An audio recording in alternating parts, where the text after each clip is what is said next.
Continuamos hablando con nuestros expertos internacionales sobre el grupo terrorista ISIS, que en días pasados decapitó a 2 periodistas estadounidenses y que sigue amenazando al mundo con su barbarie. También ya hay un tercer decapitado, un ciudadano británico. Por cierto, el primer ministro británico David Cameron habló a su nación en días pasados y manifestó que hay una cierta cantidad de ciudadanos del Reino Unido con nexos con ISIS. Aquí están nuestros analistas en temas del Medio Oriente, Wilfredo Amer Ruiz y el doctor Luis Fleischman. Y bueno, nosotros justamente hay muchísimos mensajes en redes sociales. Gracias por estar en nuestra sintonía, a los que me dan la bienvenida después de 2 semanas de vacaciones. Bueno, pues muchas gracias, aquí estoy con gusto y con un tema que obviamente yo siempre digo, después de vacaciones debería ser algo más atractivo, pero las noticias del mundo no paran. Y realmente cuando uno ve lo que está sucediendo, cuando ve que toma la decapitación de un ser humano para que el mundo preste atención sobre algo que ya venía pasando y que ha habido víctimas por todos estos tiempos que a nosotros desde acá no le hemos prestado atención, dice, qué triste, ¿no?, que esto tenga que ocurrir como simbolismo. Ahora, ustedes hablaban de ideología.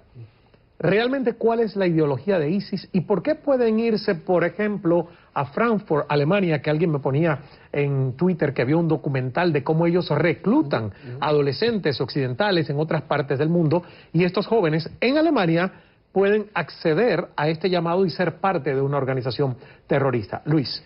Bueno, empecemos como que hay 2 elementos. Uno, como tú dijiste, es ideología, pero el otro es también poblaciones que están alienadas o grupo de personas que están alienadas. Esto obviamente, el claro ejemplo es lo que ya mencioné anteriormente. En Irak, la población sunita alienada, alienada del gobierno de Maliki, se alía con ISIS. Obviamente ISIS también tiene otros componentes como ser ex militares y oficiales del ejército iraquí. Y obviamente en Siria desesperada por derrocar al gobierno de Assad, ISIS se vuelve una fuerza efectiva que puede ayudar a ese objetivo. Ahora, en cuanto a las personas que se reclutan en el occidente, es muy interesante. Algunas tienen raíces musulmanas y en países musulmanes se sienten como marginalizados o marginados, no se sienten a gusto o adaptados. O sea, lo vimos en algunas comunidades somalíes, por ejemplo, acá en este país. Lo vimos en otros que se sienten marginalizados, alienados, típico de la inmigración, y se unen a ISIS.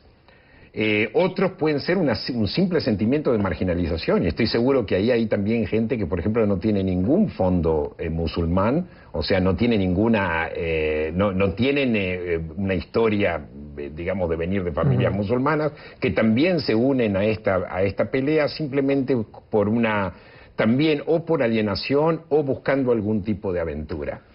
La ideología de ISIS es muy simple, pero es restaurar el califato, lo que se llama los imperios o los países que eran musulmanes típicamente, restaurarlos como califato, o sea, expandirlos cuanto más, empezando por el Medio Oriente y quizás siguiendo a otros lugares, y a la vez establecer lo que se llama Sharia law dentro de estos países. Lo que ofrecen es en realidad un Estado totalitario y a la vez expansivo.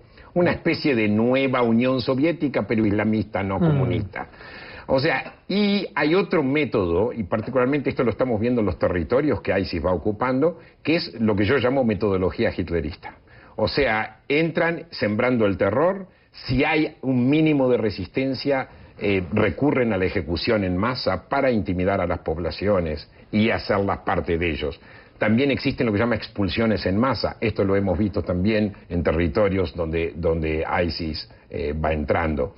O sea, es una ideología totalitaria, claramente totalitaria, y es una combinación de, como dije yo antes, alienación general, oportunismo, y a la vez algunos obviamente también creen en este tipo de ideología totalitaria. Claro. Wilfredo. Bueno, lo primero que hay que hacer es divorciar la ideología de ISIS de la religión.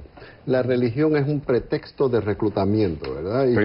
Igual que Osama Bin Laden reclamó hacer los actos terroristas por el Islam, y porque si buscaba aglutinar, reclutar y hacer filas reclamando nacionalismo árabe, nadie lo iba a hacer. Igual le pasa a ISIS. En la medida que su móvil no lo venda como una inspiración divina, porque lo están haciendo por Allah o porque quieren purificar a la gente del pecado, pues muy poca gente se le va a unir.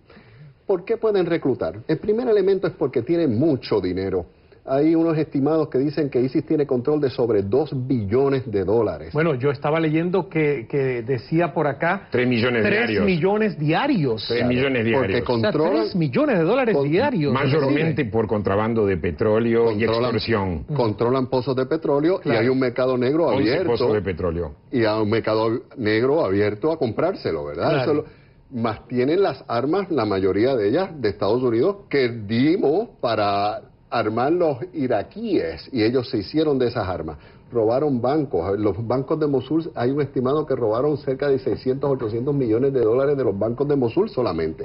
Y como tú tienes esa cantidad de dinero, tienes una tierra fértil para vender y hacer propaganda, porque es una tierra asediada por la guerra, donde ya te han matado 200.000 personas, han desplazado en 3 millones, una sociedad iraquí que también le sirve de tierra fértil para reclutamiento, porque la minoría suní, una vez nosotros nos fuimos, la ocupación militar norteamericana salió de Irak, vino a gobernar los Shia, y fue una facción que no quiso darle participación a ninguna otra minoría religiosa. Alineó a esos sunitas, y así que es tierra fértil en Irak también para decir qué futuro tenemos nosotros si no tenemos participación en el gobierno, en la salud, en la educación, en la academia, y mucho menos en las ramas militares o de fuerzas de seguridad.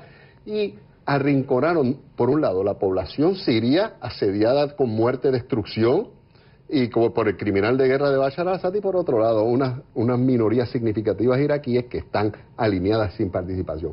De donde reclutan en Europa y en Estados Unidos, como bien dijo Luis, hay minorías alineadas, igual que a nosotros los hispanos, los que están desempleados alineados, nos reclutan las gangas, o para hacer fechoría, claro, o actor. Pues igual, ellos van a esas comunidades de musulmanes con alto grado de pobreza, con poca integración cívica a nuestro sistema político o social, y esas son tierras fértiles para reclutarse en Europa, o sea, aquí mismo en Estados Unidos. Pero hay algo interesante, y es que yo quiero hablar de las mujeres de ISIS. El Consorcio de Análisis e Investigación del Terrorismo, TRAC, por sus siglas en inglés, calcula que al menos el 15% de los reclutas extranjeros de ISIS son mujeres. Y esto es de verdad interesante, o sea, posiblemente haya hasta 200 mujeres de al menos 14 países distintos. Entonces, la pregunta sería, ¿cuál es el papel de la mujer en este grupo terrorista? En febrero ISIS formó Al-Qanza, no sé, ustedes me corregirán la pronunciación, un batallón femenino con alrededor de 60 miembros. Se cree que todas ellas son menores de 25 años. Ahora ellas tienen su propio canal con videos de propaganda donde promocionan su trabajo en YouTube. Entonces, ¿qué es lo que intenta ISIS lograr?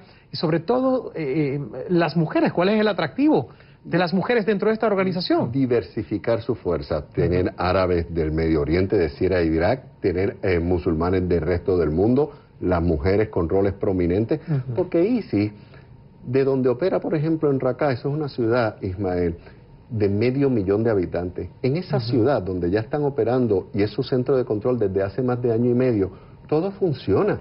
Todos los comercios están abiertos, todas las escuelas, los hospitales, la judicatura, los tribunales, las oficinas gubernamentales. Es una ciudad de 500.000 de personas en pleno funcionamiento, y entonces por eso es que es tan difícil ir y eliminarlos, porque ¿qué uno va a hacer? Bombardear una ciudad de 500.000 de personas donde es un centro de operación, y todo eso y los 500.000 de civiles que están alrededor de ellos.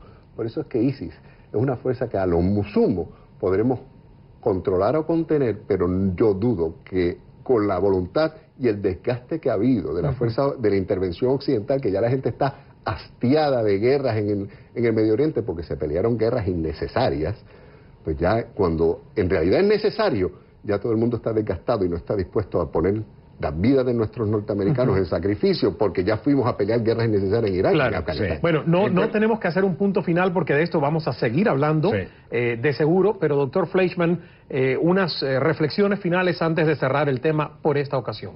Bueno, nunca se te contestó a la pregunta sobre las mujeres. Sí. Yo supongo que el tema de las mujeres tiene que ver también con, de alguna forma, enviar el mensaje de que, bueno, nosotros no somos antimujer. De alguna forma darle un rol a la mujer, simplemente porque parte... Que las entrenan también para pelear. Y las entrenan también para pelear. O sea, es de alguna forma darle el rol a la mujer dentro de una sociedad que teóricamente, digamos... tiende a sacarle poder a la mujer. Claro. Ahora, en reflexiones finales sobre todo esto, esta es una guerra necesaria, pero a la vez no se puede terminar solamente con ISIS. Yo pienso que la primavera árabe es algo positivo. Yo lo comparo con los movimientos del año 1848 en Europa, lo comparo con la primavera de Praga, lo comparo con todos los movimientos sociales que hubo en Europa Oriental. Ninguno de todos estos elementos terminaron en una democracia inmediata. Pero en mi opinión, aquellos que son cínicos con respecto al mundo árabe, que no creen que del mundo árabe puede salir una democracia, pensemos y miremos América Latina. En América Latina todavía estamos luchando por una democracia. En Europa del Este todavía las democracias no son muy robustas. Pero una democracia mala es mejor que no democracia. Y yo pienso que hay que cultivar los elementos democráticos en todo el mundo árabe. Y tenemos que tener una estrategia en el Occidente de apoyar a la sociedad civil, de apoyar las libertades individuales, porque los árabes, como cualquier otro habitante del mundo, para ellos también la libertad es un valor universal. No es que existe para ciertas personas y para otras personas no. Pero lamentablemente en Occidente... Punto y seguido, porque me tengo que ir a publicidad. Lamentablemente en Occidente seguimos apoyando las dictaduras árabes. En Occidente no apostamos, que no hay otra cosa. No apostamos e invertimos en aquellos países que hicieron las primaveras árabes, sino todo lo contrario, apoyamos a los dictadores como Sisi para derrocar los movimientos democráticos en el Medio Oriente. Eso hemos hecho. Todavía es la fecha que nosotros nos acabamos de llamar lo que pasó en Egipto, un golpe de Estado, porque nos gusta, aún tenemos un enamoramiento con los dictadores militares, como lo tuvimos en el pasado en América Latina, y mientras eso pase, hay una desconfianza generalizada en el Medio Oriente que sigue sin depositar. Pero Obama tuvo una relación tensa con al-Sisi, por lo menos por más de un año. Punto y seguido, caballeros, punto y seguido, porque podemos hablar por mucho más tiempo, pero tengo a mi próxima invitada esperando. Gracias, Luis, por estar con nosotros. Wilfredo, muchísimas gracias. El tema de ISIS, Irak y Siria y la alianza de Estados Unidos con Occidente para combatirlo va a dar mucho de qué hablar.